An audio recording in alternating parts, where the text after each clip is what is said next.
All right. Well, welcome to another episode of your Create the Ripple podcast. I am Candice Smiley and I get to be your host today. I am really, really excited for my guest. It's really interesting, Carolyn. I just had this like burst of energy. So clearly we're getting into the flow.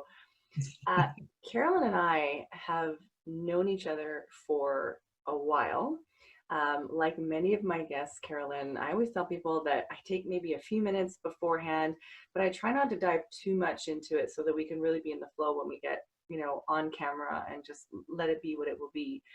Unlike a lot of my other guests, you and I have a bit more history, though we've only recently really gotten to know each other, which is great. We're doing some collaborative work and have been sharing in each other's worlds and spaces for a bit.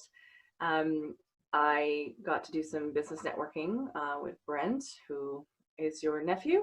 Mm-hmm. Ah, okay, good. I remembered. So we do have some overlapping in our network and our circles, but it's only recently that I've gotten to know you, and I'm excited because you've got quite this life of adventure, and certainly adventure is something I've been jumping into a lot more recently. But before we dive too much into that, I would just love it if you would share who you are and what you're about, and then we can kind of digress into our conversation for the rest of the day. All right. Well, um, I'm an educator by background, by training. I was a high school teacher and a principal overseas. I worked overseas for over 25 years. And recently, since I've left the field of education, well, sort of left the field of education, I'm a certified Spring Forest Qigong trainer. And I am also I like an intuitive spiritual coach. And I am finally listening to the inner voice within me. And I am going to bring to the world something called Guided by Insight, a conversation. It's a conversational style of coaching. So that's basically what I'm about. I'm a global gypsy. I have traveled, I have lived on 5 continents, and I have traveled to well over 85 countries in the world. So 2009, I came back to Canada, and I came back at a very significant time for me and my family and my life. And I'm just happy to be back here in Canada. I'm happy to be back in Edmonton. There we go.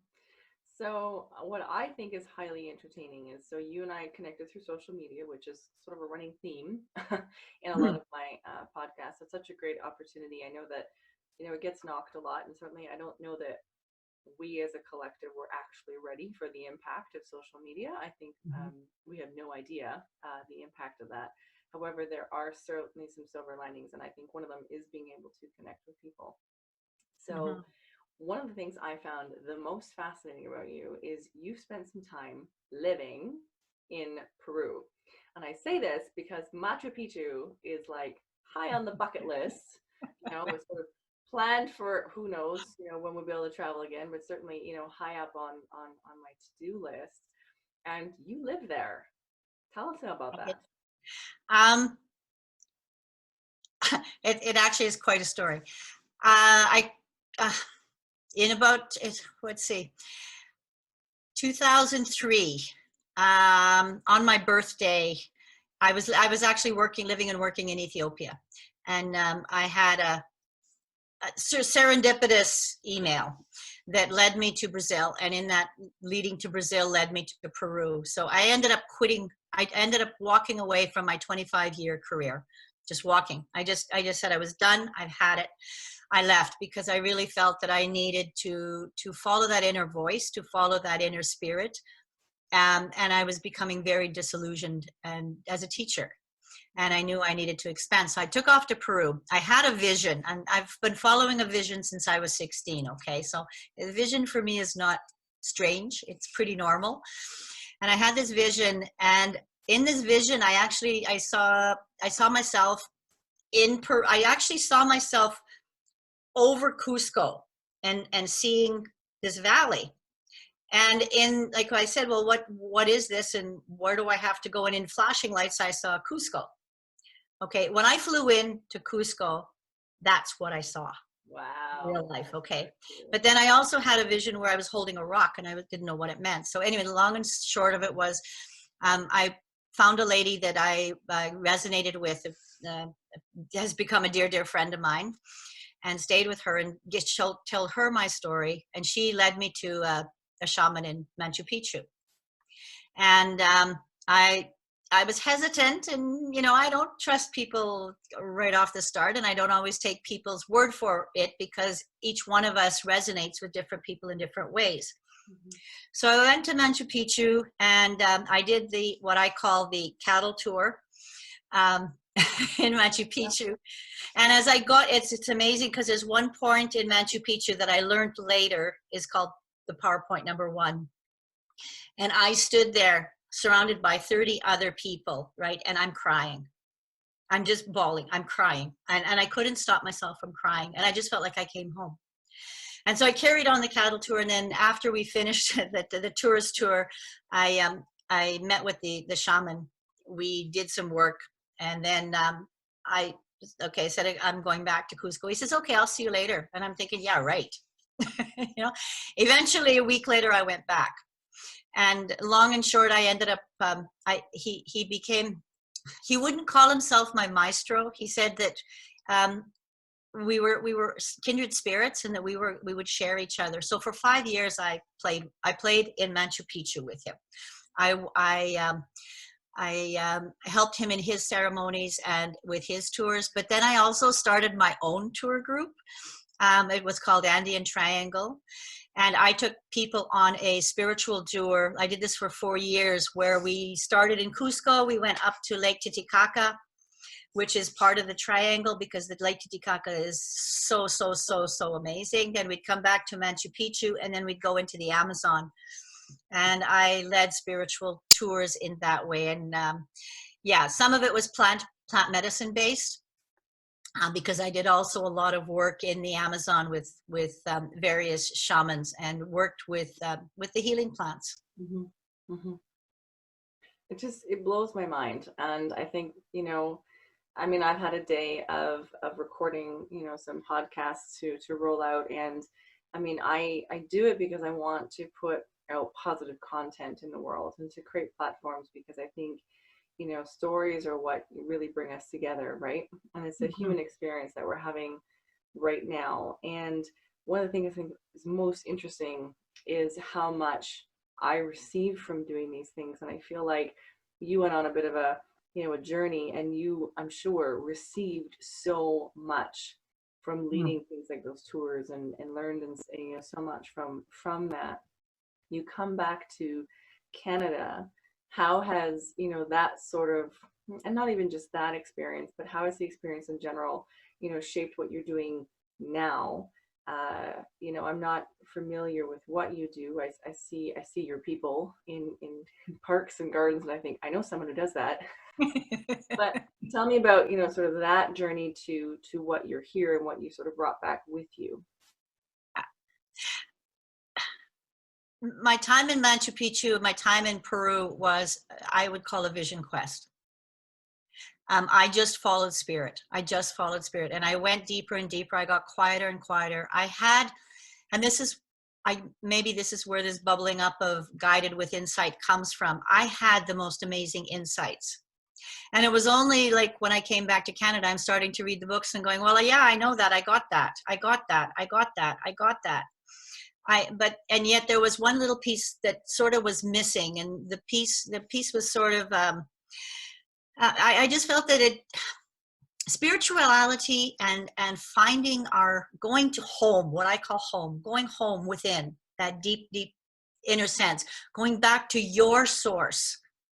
Because that's what I did in Machu Picchu. I spent so much time sitting in nooks and crannies in Machu Picchu, surrounded by tourists, and I didn't even know they were there. And just going in, and really, I so connected with that inner source within me. So when I came back to Canada, and I didn't know why I needed to come back to Canada, but I came back to Canada in June, and in October, my sister, one of my elder sisters, one that I was really close to. In fact, she's more like my mom than my sister. She's over 20 years older than I am, or 20 plus years older than I am. I was diagnosed with stage 4 lung cancer. And so she asked me to stay with her because her kids had little kids, and I'm sort of the same age. Believe it or not, I'm the same age as her kids.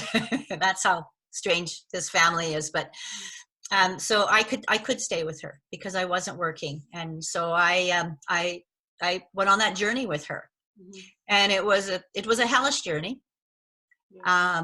There were lots of ups and downs. I not only had to adjust to living in Canada and readjust to living with my family. That was not necessarily the easiest thing to do. Like Ram Dass is saying that if you think you're spiritual, go back and live with your family. He's 100% right. You really know who you are, and you know what you have inside when you're faced with issues that you never were willing to deal with before. Okay, so they came up in my face. So for 2 years, I was her primary caregiver with my brother-in-law and my nieces and my nephew. And then after she left, I was sort of at a loss and kind of finding my way. And I'm lucky because I did have that grounding. I did have that peace.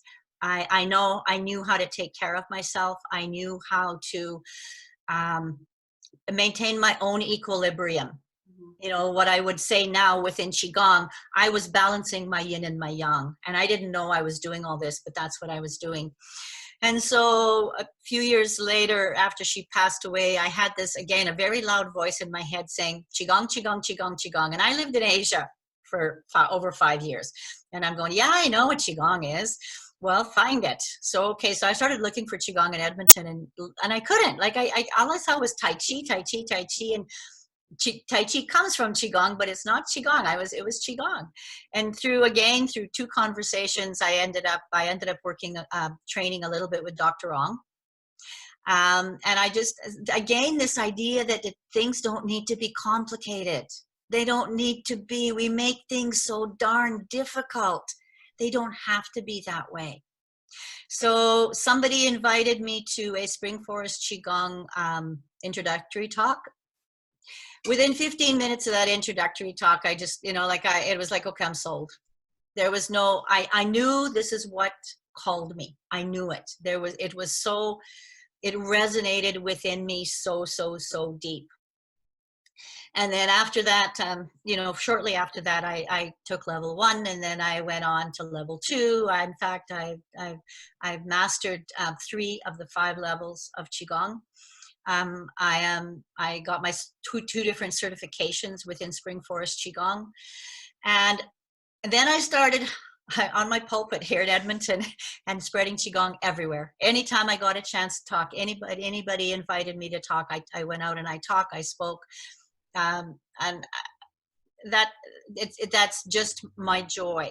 From the Qigong lately I've been going a little bit deeper into Taoism, because Taoism is the philosophy behind Qigong. It's basically the Taoist masters that brought Qigong into play. And as I'm going into Taoism, I'm going into those inner wisdoms that I got when I was in Peru. So it's like this marriage of everything coming together in this beautiful essence. And I did a Qigong class this afternoon, and I just get overwhelmed with emotion. I get overwhelmed with that inner centeredness.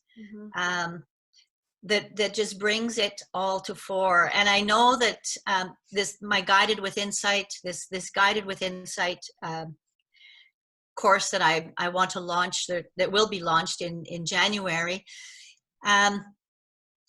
is just sort of the next step. It's 35 years of my life that has come together into this fruition, where I'm going to share what I know with others. But I'm not a teacher, I'm not a guru. What my essence is, and what Qigong is, and what the Guided with Insight is, it's you finding you.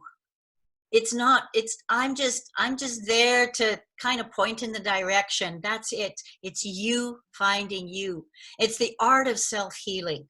To me, that's the most, beautiful part of it is that we have inside of us this amazing, amazing light. Every one of us has everyone has innate joy, innate happiness, innate love, innate compassion, and we just need to see it. But the first thing we have to do is get out of our heads. Yeah, I agree.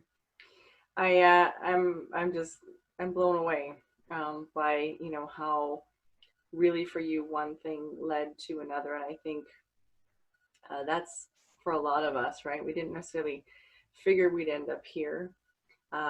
You know, it's been true for a number of my guests that they were on one particular path and then basically decided enough is enough and make some kind of a decision. I think 2020 has been, you know, that kind of a year for a lot of people, myself included. And there's been blessings in that, and there's been some challenges in that, you know, opportunities for growth. Let's talk more about your insight. I know I've had sort of a sneak peek at some of the things you're looking at rolling out for that, and certainly helping, supporting, creating a space for people to find themselves and trust themselves. I don't know that this is something that we're encouraged to do, right? We're told to follow your heart, right, in the Disney movies, but we're never really taught or shown or shared what that actually means, right? We certainly don't trust our guts, right? We have this weird belief system that if it's good, it's too good to be true, right? So anyway, a lot of weird things that we sort of pick up along the way, and it's nobody's fault, right? We're just sort of repeating patterns and enigma or dogma, right, that we get along the way. But this insight is really about people tapping into their own inner wisdom. So talk to me more about that, because I know it's more than just, you know, sitting on a hill with your legs crossed and deep breathing, right? It's very applicable and very life. And one of the things that's certainly been true for my relationship with you is that you are one of the most grounded individuals I've ever met. And thank you. Certainly right now, you know, needing to feel grounded and centered, I think, is what a lot of people are wishing for. We know we don't have any control over any of this, but we just like not to be awake with, you know, anxiety at 4 a.m. And if we did, you know, what are some positive things we can do to combat that and taking those control back? And a few of my guests have been sharing how they do that. And so I have a sense that that might be something we can share with our listeners. I also think we have a misunderstanding to some extent about insights and intuition. And we, you know, I've had some pretty amazing insights where it, like I say, those voices that are just loud and good. I mean, there's no mistake in the voice. In fact, it vibrates through my body. When it starts to vibrate through my body, I know that this is truth. Those are those huge aha moments. But we have so many tiny little insights where someone will say something and you'll go, oh yeah, wow, right? Exactly. Those are the insights that are really, really important. And so many times, I know in my own, I'm guilty of it too, because I've had my life has not always been a bed of roses. I was about, well, probably one step from being a full-on alcoholic at some point in my life. I was very, very depressed for about 5 years. So, you know, I've come a long way. But those insights that come, and you don't have to be a spiritual person. Everybody has them, but we tend to push them away. Or we, like you say, we say, oh, well, no, that can't be. I can't do that. So you start getting caught up in your head. You start getting up in what I call the personal thinking. Because I believe we have two kinds of thoughts. We have those source-driven insights that come in between the personal thinking. The personal thinking is what's getting us into all the trouble. And so in the coaching that I do and I share, and I've been doing this a long time I started actually even in high school when I was teaching high school and I didn't realize what I was doing.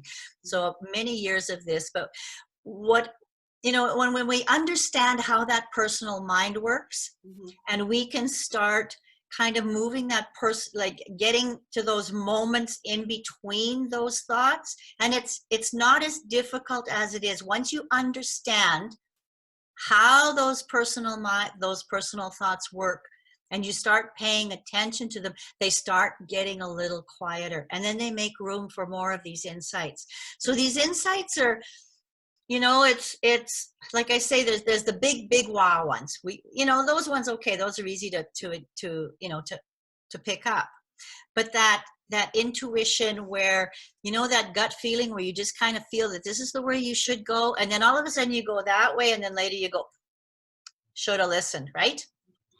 So we have all those within us. So how do we pay attention to those things? But it comes down to trust, and it comes down to understanding thinking, because sometimes when you understand your thinking, you realize when, like, for example, if I get one of those insights and all of a sudden I start getting these doubts, I look at them and go, that has nothing to do with anything. That's just noise in my head. I don't have to pay attention to it. Mm-hmm. And if you don't pay attention to that noise in the head, it's got to go quiet, because you're not feeding it. Yeah. And it starts to go quiet, and you start to go quiet. And I honestly believe that Qigong has helped me in that, because when you're doing Qigong, the Qigong that I practice is very simple, very easy, but extremely efficient and effective. And the simplicity of it is you're doing these very simple, easy, gentle movements, but you're focusing on the inside. You're focusing on the source. You're focusing on the body. And when you do that, you stop this. You stop the personal mind from going. So a lot of what I will do in Guided by Insight is we have a conversation. And as an individual is talking to me, I listen. And then I just ask a couple questions and let you slow down and let this stuff bubble up. Mm-hmm.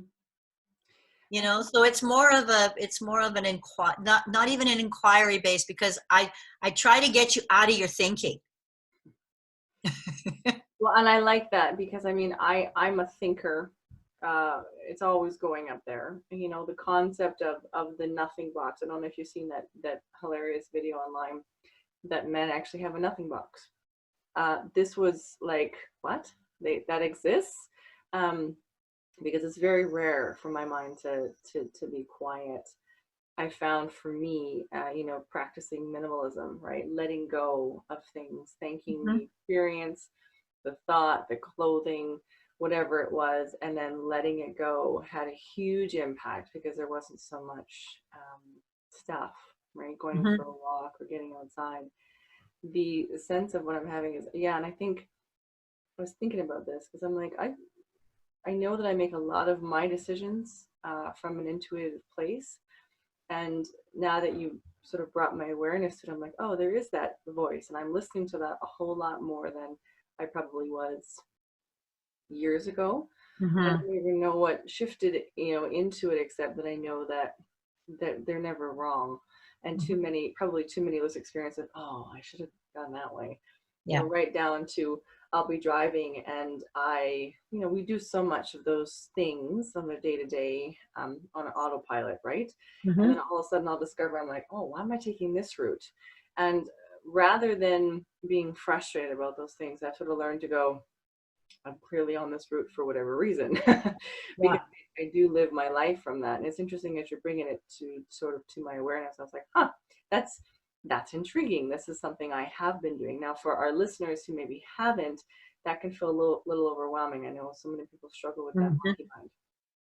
And well, one of the a very easy trick, or not trick, whatever you want to call it. I mean, words to me sometimes are just nothing. They're just words. But one way to really focus as to stop your mind is just to look straight ahead and just focus on one point without talking. And if you can do that, you start, and initially most people half a minute. Okay? Literally. That might be hard for me. Yep. Okay. Half a minute. Yep. All right. And then the more you do it, the longer the spaces are. And you will never, ever, ever, ever stop your thinking. Mm-hmm. That's a myth. People say you have to, you go into mind. Even the greatest of Buddhists, they don't stop the thinking. They don't even try to stop their thinking. What happens is that thinking noise becomes like a white noise in the background. And it's just there. It just goes. Like when I go into my meditations now, it's just kind of in the floating down. And I'm not, as long as you're not grabbing it and engaging in it, it will get quieter and quieter and quieter. It's still there. Mm-hmm. But you learn, you get to the point where it's comfortable. Mm-hmm. It's a comfortable silence. I mean, I'm still teaching part-time, and I can stand in the back of my classroom and I watch my students, and there's no thoughts-ish. The noise is there, but I'm not engaging in it. And as soon as a student, like I can almost to the point where know when the next question is going to come. Mm-hmm. It gets to that point where, you know, and I didn't realize that I was doing this, but almost all my life I have been doing this. I'm a person who, if you put me in the back seat of a car on a road trip, don't expect conversation. I go into a zone that stuff just, I watch and I know, I watch and I know, I watch and I know. I never realized I was doing that until I went on a holiday with a friend of mine when we were on a bus trip, and I'm just used to getting in a bus, sitting at the window, looking outside and just letting stuff happen. And she is constantly, well, what is this? And what is that? And why is this going? And it's driving me nuts because I'm not like that. I go completely, and it took that experience to show me Mm-hmm. that I was there. Mm-hmm. And it was interesting because when I first went overseas, I went as a volunteer, and I was a volunteer in Nigeria. And Fascinating. I had a period of about 5 years where I lived completely from insight, completely. And I had the best 5 years going. And then when I decided that I had to be grown up, and there's a little bit of encouragement from members of my family, it was time to grow up. It was time to get real. It was time to get on with my career. It was time to get a job. It was time to, you know, when I started to listen to them and go act into it, that's when I got myself messed up. And I always wanted to go back to that place. And it wasn't really until I hit Peru that I landed again. And I landed in that place. I had that tour company that my Andean Triangle tour. I had one advertisement in the Mosaic magazine in Edmonton. One article that gave me 4 years of business. Wow. Whenever I needed money, I asked the universe to send me some more. And people would just contact me. I had a group come from Europe. I think when you find that sense of flow, you know, I've had moments of being in it. I've had moments of being out of it. Mm-hmm. In it for sure. When it's just, you know, easy to be and create. And I think it's important for our, you know, listeners today is that they know that this is a process, right? Mm-hmm. And you know, as you shared, you know, you stepped out and I've stepped out, and yep. You know, for me, I call it's just a constant recalibration. That was 2020 for me. Yeah. Right? Constant recalibration of, oh, nope, that's not quite right. Oh, nope. You know, should have trusted that niggle, right down to, I got fired this year from one of my clients. And I was like, when it happened, I was, you know, angry like anybody else would be. And then just about as fast came the next, you know, thought, right? Like one on top of the other. And one I knew was my ego, which was like, what? And the other one was, this is good. And I started laughing. And I mean, I'm sure it looked a little bit crazy to the people on the other end of the Zoom having the conversation, but I was like, huh, I wonder what I missed. And then I was like, clearly a few niggles along the way. And I knew that. Yeah. I was trying to manipulate situations to be what I needed them to be, because I wasn't in flow and I wasn't in trust to know what was next. And the bigger things that came out of it, like the publication of the magazine, which you are in, which is exciting. It is. Yeah, that came from that moment. But I can remember very clearly that first feeling, which was, raw emotion, followed very quickly by, this is for your good. Like, it was so clear that I was like, okay. Also the knowing that it was going to be okay to feel angry, to feel some emotions, to, thankfully I got to go away to the mountains and do, maybe not Qigong, but I got to do my own sort of meditation, right? Every step massages the soul, especially when you're carrying 30 plus pounds on your back, and leave some of those negative things and come back with a fresh face that says, okay, now there's a space in my world. And that's really a sense that I'm getting from what both your insight course is going to bring, and Qigong as a practice, is it creates space. And the quote that is coming to my mind is that nature abhors a void. So when you create space, then insight can drop in. And sometimes it's that little quiet voice that says, I know it'll be tough, but go this way. Yeah. Right? Peace exists on that level. And I do quite a few posts about that freedom costs you every time, but the cost is worth it, right? Every form of rescue had its price. So I think too that lots of people who are on the sort of spiritual path, so to say, they think they have to be a certain way. They think they have to act a certain way. They think there's a formula. There is no damn formula. There's no formula. That's like the hashtag for this one. There is no damn formula. No. For 30 years I have been doing this. For 30 years I've been on this path. For 30 years I've faced the ups and downs. And what I've come to appreciate is my humanness. I screw up. I still make mistakes. Yes. As long as I'm walking on this earth, I'm a human. Yeah. And when we can embrace that humanness with all the rest of it, you got it made. And that's just what you did. You're gonna have yin and yang, man. You're gonna have those moments where you're ticked right off. And then there's moments, 1 minute moment later, you're laughing at yourself going, yeah, all right, duh. Yeah. Okay. And that to me is when people understand that there's no perfect way. And every single one of us are on the same road. Or in the same direction, I would say, maybe. And then the roads are all slightly different, but it's perfect. And how do you know it's perfect? Because you're in it. Yeah. Like someone says, well, is this the right road? Well, of course it is, because you're right in it. If you're not in it, it's not meant to be, because you wouldn't be there. Right?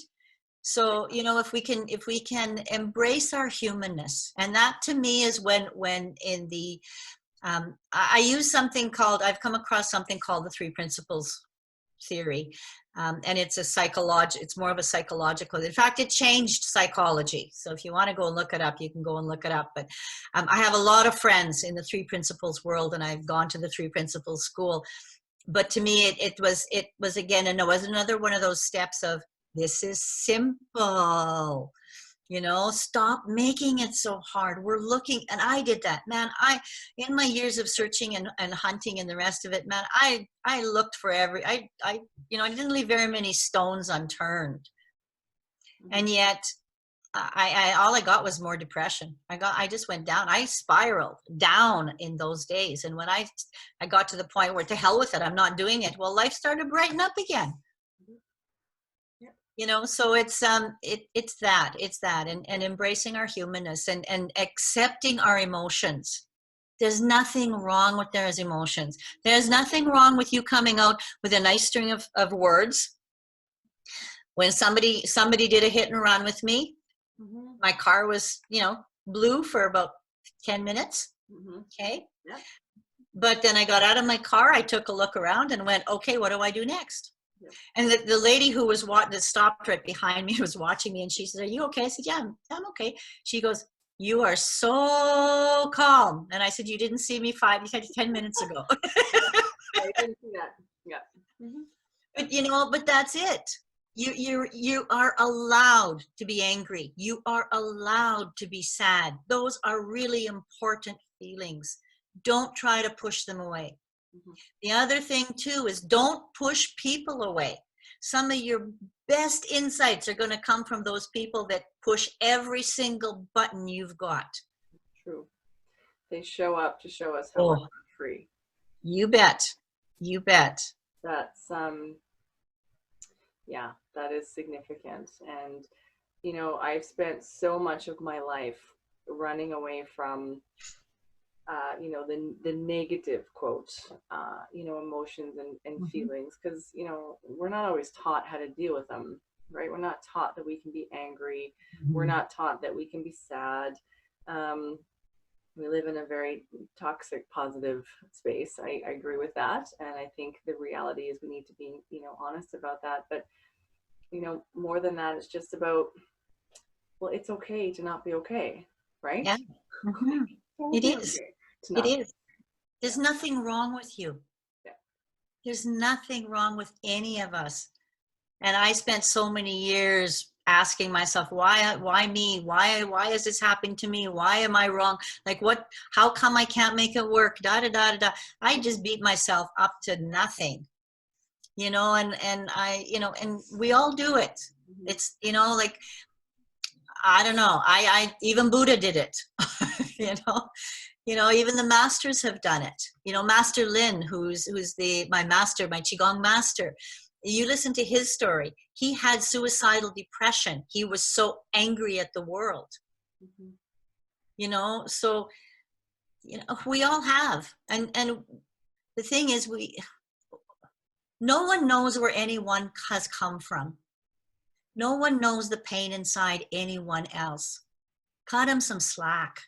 Yeah. You know, for me, when I see someone who's angry, I see someone who's done some horrific thing, my first instinct is that's just a cry for pain. That's just a cry for love. That's just a cry for love. You know, and if they would have had love growing up and the rest of it, maybe they would have been a different person. And would I be different if I had grown up in their life? I don't know. I honestly don't know. We don't know what we would do. And that's part of my stories. I'm doing my chronicles of my life with my email list, and my last story is basically saying that you have no idea. None of us do, because I've been in some pretty dodgy situations. No one knows how they're going to react in any situation. You really, truly don't. You don't know if that when you got a knife at your throat, if you're going to faint. You don't know if you're gonna react. You don't know if you're gonna bargain with them. You have no idea what you're gonna do, and I know this firsthand.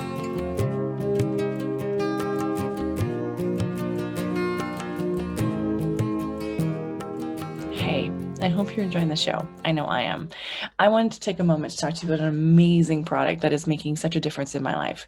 This is 36-year-old skin. Yes, I'm wearing a teeny tiny bit of foundation and some mascara and some eyeliner, but that's it. I do not go into the deep makeup world. I'm too much of a plant-based hippie, for lack of a better word, to get into it. However, I've absolutely been loving my experience on the Modere products, especially their collagen.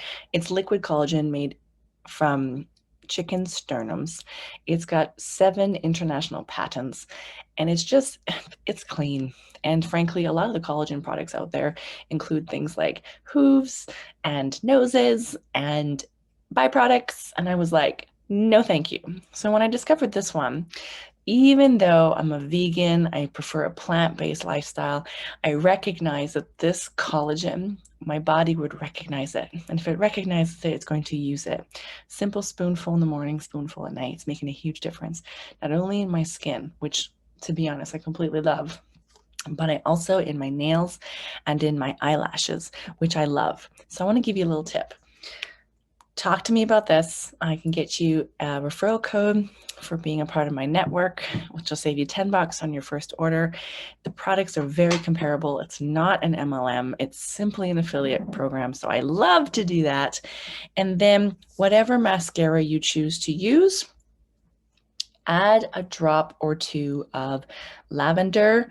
This company no longer exists, but they're super awesome. And I know there's a number of great oil companies out there. So get in touch with your favorite oil rep person, and put a drop of lavender in your mascara.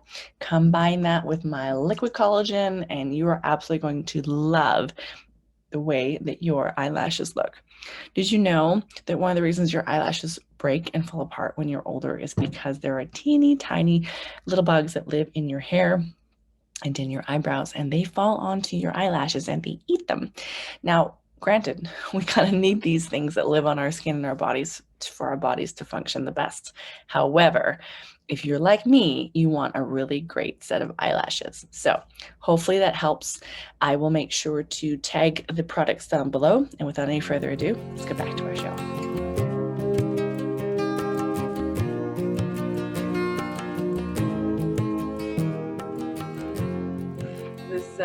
This particular episode, I knew it was going to be amazing if I got on camera with you, Carolynne. But this is like I'm getting my own little private coaching session with you for sure.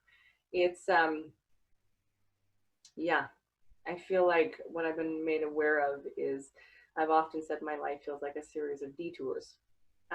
So much so that I'll be moving back into the same apartment or onto the same street, or someone will loop back around and say, oh, well, I did this and now we're back in the same place, which has always sort of given me this interesting perspective of just feel often, feel forward, feel fast. It's totally okay, we're going to get there. Mm-hmm. But the lessons along the way, right? Some of these moments like this year, right, give us an opportunity for compassion and things like wisdom. And the sense I'm really getting from your story, and certainly from your course, right, born from your life experience, is going to be this compassion and wisdom. And it's got to start with yourself, right? So many people are busy lying to themselves, and the powerful piece is when you stop lying to yourself. And sometimes that means admitting, I don't know what's going on. I don't know what to do next. I do know what I want to do next, but I'm afraid to take that step because of the impact it might have. I have found so much peace in looking at what is really going on. And certainly as women, I think we're really good at the distraction technique, right? Husband, you're mad at the husband because he didn't put the dishes away, but you're actually mad because he, missed out on something 3 or 4 days ago, right? But we're not honest with ourselves about that, right? And we probably weren't honest about a boundary. We probably weren't, like, there's so many layers to that. And I have found when that sense of anxiety comes up, or when that, quiet voice comes in, it's like, you're right?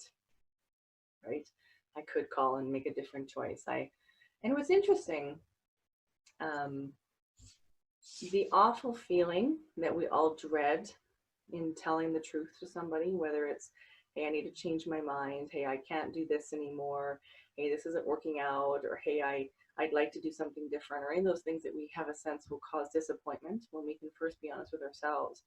It's like less than, I think it's like 8 seconds. 8 seconds of the hormonal awful feeling response. And I remember when I heard that on an audio or podcast, I was like, oh, I can definitely get through 8 seconds. Like, as a former people pleaser, which has caused so much of my anxiety, not being able, feeling like I can't listen to my own inner voice because of well-meaning family or well-meaning friends who have an opinion about whatever I'm thinking or doing. That when I realized, yeah, I'm going to have to say no and disappoint these people, but it's only 8 seconds. I can get through 8 seconds. And when you come to them, so this is for the person who might be thinking they want to start listening, but they already know what that voice is saying and it's going to cause a change. Nobody likes change. But when you can come from that space, even if it doesn't sound perfect, I know certainly for me, it's like this, I don't know what to say, and it comes out like that. People hear you. They hear you on a whole nother level, and stuff you think would make people so angry. They're usually like, I respect that. And I'm like, so it's interesting how our unconscious hears another person's unconscious and the power of that. So I guess this is for that person who would like to learn to hear that voice, but might be afraid to hear that voice. Perhaps they've really tuned that voice out and let it be the static noise in the background for fear of what it means, it does mean a shift. It does mean a change. It does mean that awful feeling you're dreading, but it's only 8 seconds, and a few of those 8 seconds in a row, and it certainly becomes easier. At least it was for me, realizing, okay, this is going to suck. Okay, I'm through. Yeah, it does become easier. Again, it's stepping out of that conditioning, and a lot of that conditioning is to save ourselves pain, because somewheres down the road it was painful. Somewheres down the road you were reprimanded, you were smacked, you were whatever, that stopped you from saying your truth, or you did speak your truth, and someone that's not what others heard, because each of our perceptions is different. So, somewhere something was stopped in you. And I had, like when I grew up, because I have 3 older sisters that are 20 some years older than me. Like, I had 4 moms, for crying out loud. I was getting advice from everybody. And if people wanted to know why I acted out so much, that's probably why I did, because it's like, I'm not listening to any of you. Any of you, I'm doing my own thing. Yeah. And it stuck with me, because it was interesting when I was, those years where I was taking care of my elder sister, stuff would come up for me, and it was words that someone in my family had spoken a long time ago that I would have to pay attention to. So it wasn't a reaction, whatever was going on between my sister or in the house or whatever brought up stuff in me, but it really truly was that right? stuff way back there that I had stuffed down, that I wasn't facing. It's and it's been, like I say, I came back into Canada dealing with a big family. All my family's here, and some I get along with, and some I don't necessarily, and they've been great. It's been wonderful. I have no regrets. I'm 60 some years old, and I can honestly say, I die tomorrow, I have 0 regrets. I would do everything over again, exactly the way I did. Yeah, Inara asked me yesterday, day before, and she was like, it was a question about meeting a certain someone in my life. And his comment to her was, well, your mom and I had some stuff, we had some things to learn, so we'd be ready to meet each other. And I was like, that's a very wise answer. Thank you very much for that. And I was like, that's true. And we talk about, how we met. And we met because I was, on path trying to figure out what I wanted to do, which was, I want to be a communicator and a connector. And so I was weaving my way. Success is not this, right? It's like this. Oh, it's like this. Life is like this. And I said to him, I said, we'd gone to this event because we wanted to work with this client, and that didn't work out. We went to this event. I said, I don't even like tacos. We went on Taco Tuesday. I like the vegan ones I make, but I don't even like tacos. And so I was like, I don't even know why I'm going. Like, I don't do Mexican food. I'm going to this Taco Tuesday event. I am chicken to get up and dance, because I had this belief that I wasn't a good dancer. And I go to this event, and he's there, and he asked me to dance 3 times. And for him, he'd been hiding out for a few months, doing his own thing, decided, I'm going to go to this event. And I was like, all of the things that could have not happened, something happened right before I went in, and I almost blew the event off. And I went, no, I have integrity. I'm going to show up at the event, got my, game face on. Some really nice old gentleman saw the fact that Mark kept asking me out to go dancing, and I kept saying no. And so he came over to the corner where I was sitting, because I'm an introvert, so I'm going to hide myself in the corner, right? And said, do you want me to teach you how to dance? And, it's really interesting to me when I looked at that, because it was like, yeah, all of these things had to happen. And then for us to, get together now through COVID was like, there were so many different things. And if I look back on my life, there were lots of different things, right? There was a quiet voice that said, you have integrity, go in there, right? There's a quiet voice, but it didn't see it there. That was like a year and a half ago, right? Like, so I think for people when they're listening, sometimes you move forward in faith and you don't really know why. right? You don't really know why you forgot and then remembered to call this person, but you Mhm. did on that perfect day. Or maybe you were going to go to the store and then forgot. You go when you're supposed to. Yeah. And I think that synchronicity is what you and I are talking about on a much bigger level, that you can actually live your life in that absolute faith space. Yeah. And faith is just being certain of what you cannot see, right? That's it. And so you and I have this trust in ourselves and source and, you know, whatever that's bigger than you that you believe in. We trust that implicitly. And we're like, we got here. This is how we're here, right? Which is why I wanted to Exactly. start this in Machu Picchu, because for me, it feels like, that's so cool. You were there and now you're here. And what an amazing bit of work that is, right? That leads us to this conversation. And there's impact here, Carolynne. I really Yeah. appreciate you. And it's trust. There is such a trust. I mean, when I was 28 years old and I decided to go with QSO, yes, I had insights. I knew where I was. Well, I knew out with hindsight, like you say, with hindsight, because I was standing on the beach of Crete in 1979, looking south after having a conversation with my husband at that time, and I went, Africa's over there. I'm going. 3 years later, I was in Africa. Wow. And, and it was just pure trust. Yeah. There was so much trust. And like I said, those 5 years I lived with the insights, with the trust. And they're combined. Mm-hmm.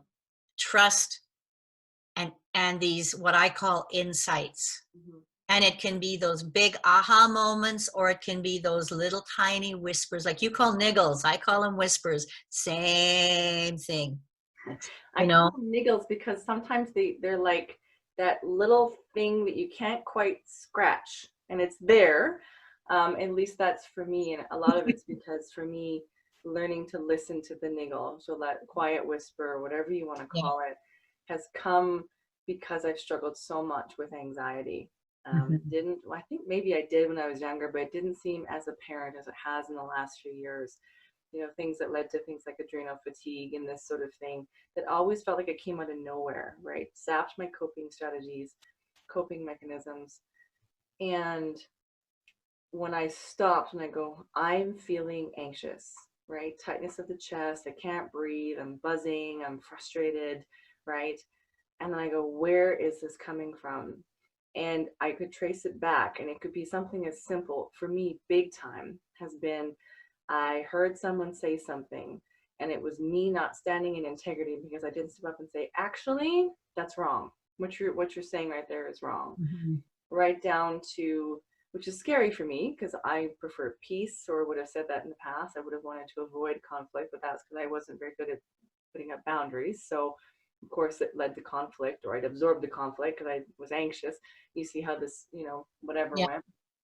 Right down to, and I don't know what everybody believes, but for me, I believe people are people, regardless of the gender they choose for themselves.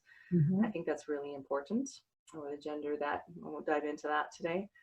But recently was at a public pool, so previous to COVID, obviously, BC, and heard some people putting down a transgendered individual, and loudly, and asked my mother to watch an hour, walked up to them and said, why don't you go pick on somebody your own size, as in like this? And their comment was, who do you think you are? And I said, I'm trusting the niggle and telling you that that's not kind. So that's all. Just be kind. Yeah, we can say things that doesn't have to be negative. We can be in integrity. You can be honest without being nasty, without being mean, without being malicious. And if people choose to listen, they'll listen. If they choose not to, they won't. I remember it, that the person I defended wasn't anywhere near to hear it. It wasn't about that, but for me, it was more like I knew I needed to say something, and how many times have I not said something because I didn't know what to say, right? Yeah. Didn't want to piss somebody else off, and I thought, but I just need to start standing in this, regardless, you know, because it sets up that thing, and then it'll be easier next time for me to hear the quiet voice, and maybe I'll also know what to say next time. And I think that's what we're getting at here now. Yeah. And you know, that quiet voice is not, it's not necessarily knowing what to say. It's trusting that your own inner wisdom knows what to say. Because there's a difference when you say, at least that from my perspective, when someone says, I don't know what to say, that's ego. That's that noise, that personal thinking that's kind of like, well, I got to protect you, honey, because you don't know how to protect yourself, right? Whereas behind that is what I call source, is the wisdom. And when we are calm, when we can come without the noise and just know that you're going to say the right thing. And that to me is insight, because what's going to come out, I have said things that have come out of my mouth and afterwards, and I go, where the heck did that come from? And it's so right on. That is your insight. That is your inner wisdom. When you can allow that truth from deep within that come out in a way that you would never have said it otherwise. Yeah, I know it was and has been a significant moment for me, but I mean, who knows? Awesome. And an awareness is also okay to be angry, because I was angry. And, you know, but that's, as you've seen on a lot of my Facebook posts, it's about throwing off the positivity. You know, there's a space for it, but it's about being real. Now, we could talk for a long time, I think, but we are coming to the part where I like to turn to my guests and ask them if there's anything they want to share. I'm like halting because I'm in it with you. This has been a significant, I'm going to enjoy listening to this back. And because I like to put posts and links and all that kind of good stuff, but this has been very source-led, very much, and I really appreciate your time. But is there anything you'd like to leave our listeners with, a message or thought beyond what we've already spoken about today? Well, if you're thinking of guided with insight, just a couple of words, so that something for you to think about when as you're going through life, and you're always looking for something, you're always looking for something, you're always looking for something. Well, that's an indication that you're not home, right? It's an indication where you're not home. But if you take it from this perspective, where you are worried, you are stressed, you are anxious, you are all the rest, and you know those feelings aren't right, which would you choose? That nice, peaceful calm that you are looking for, or maintaining that anxiety, that worry, that stress? Which one is going to serve you better? Which one is going to bring you home? And if you are looking for that one and you feel that, when you come to yourself, when you find you, and you are perfect, there's not a darn thing wrong with you. And that's what I really want to say. There's nothing wrong with you. You're just a little bit caught up in your own personal thinking. Once you understand that personal thinking, you start to come home and you are comfortable with yourself. And you don't need to have to go looking, because you're carrying everything within inside you. All of your love, compassion, joy, inner peace is there.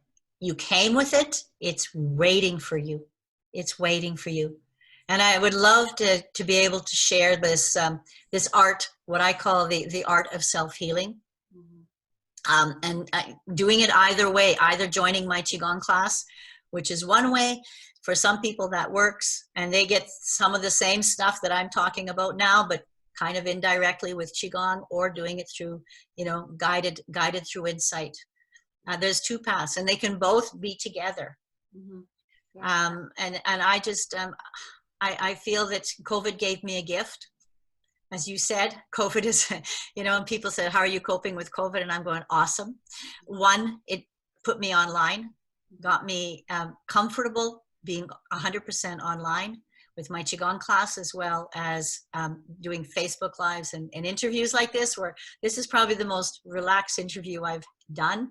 But it's also given me time to go introspective and to, again, go back and listen to my own inner voice. And say, all right, because I was, before that I was busy. And yes, I listened, but not probably listened deep enough. And so this time there was that little inner voice that says, okay, it's time. It's time for you to share what you know. So I'm here. I'm stepping off the cliff, and Candice can admit to this. I did tell her I'm standing on the edge of a cliff and I'm jumping off. I felt my spirit jump off the cliff. Within my first month of being in Machu Picchu, I actually flew around the mountain spiritually, and that's what this is feeling like right now. So I'm in new ground too, but I'm here for you. I want you to have what I have. I want you to have this inner joy, this inner peace, this ability to be human and have those moments where you're all messed up. And then a couple minutes later, you're laughing at yourself and you're calm and you're relaxed and you know exactly what to do, because when you have that inner peace, you also have clarity of mind. So that's my ending. Wow. This was amazing. Carolynne, I'm definitely going to have you back on the show for the future so we can dive back into this. Thank you. I received so much value. I think we need to be reminded more than we need to be taught. And hopefully this was a reminding for a number of people to just listen. Your inner wisdom is there, and they can hear it if they just start to listen for it. I will make sure that all of Carolynne's information is down below so you can find it and find her and get involved in her program and her group. Of course, as always, my request is that if you received value from this, that you go like, follow, share, comment, subscribe. This really is the way that you say thank you to us online. It's the virtual high five that says, yes, thank you.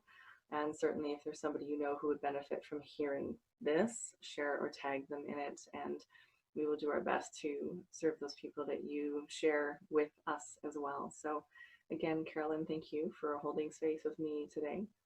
And thank you so much. Thank you. Thank you for providing this platform. Thank you for being you at this moment. We've both come from, like I said, outside and brought together. We were brought together, I believe, for a purpose. And I'm happy to share this with you and to share this with others.